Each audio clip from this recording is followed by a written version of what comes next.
As promised, here is Each Kindness by Jacqueline Woodson and illustrated by E.B. Lewis. That winter, snow fell on everything, turning the world a brilliant white. One morning, as we settled into our seats, the classroom door opened, and the principal came in. She had a girl with her, and she said to us, "This is Maya." Maya looked down at the floor. I think I heard her whisper, "Hello." We all stared at her. Her coat was opened, and the clothes beneath it looked old and ragged. Her shoes were spring shoes not meant for the snow. A strap on one of them had broken. Our teacher, Miss Albert, said, "Say good morning to our new student," but most of us were silent. The only empty seat was next to me, and that's where our teacher put Maya. And on that first day, Maya turned to me and smiled. But I didn't smile back. I moved my chair, myself, and my books a little farther away from her. When she looked my way, I turned to the window and stared out at the snow. And every day after that, when Maya came into the classroom, I looked away and didn't smile back. My best friends that year were Kendra and Sophie. At lunchtime, we walked around the schoolyard, our fingers laced together, whispering secrets into each other's ears.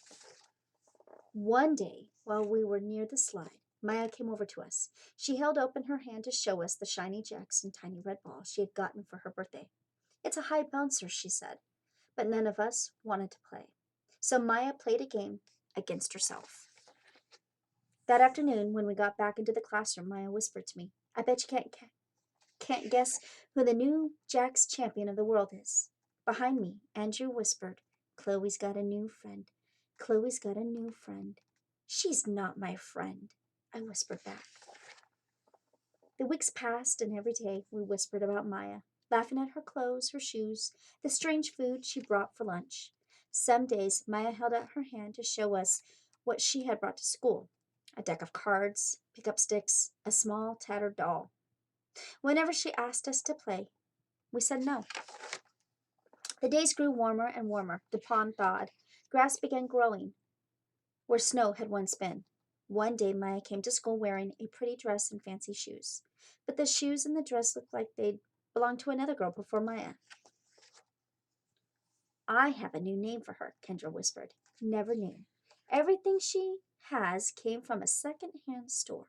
We all laughed. Maya stood by the fence. She was holding a jump rope but did not come over to ask us if we wanted to play. After a while, she folded it double, rolled the ends around each hand, and started jumping. She jumped around the whole schoolyard without stopping. She didn't look up once. She just jumped and jumped and jumped. The next day, Maya's seat was empty. In class that morning, we were talking about kindness. Miss Albert had brought a big bowl into class and filled it with water. We all gathered around her desk and watched her drop a small stone into it. Tiny waves rippled out, away from the stone. "This is what kindness does," Miss Albert said.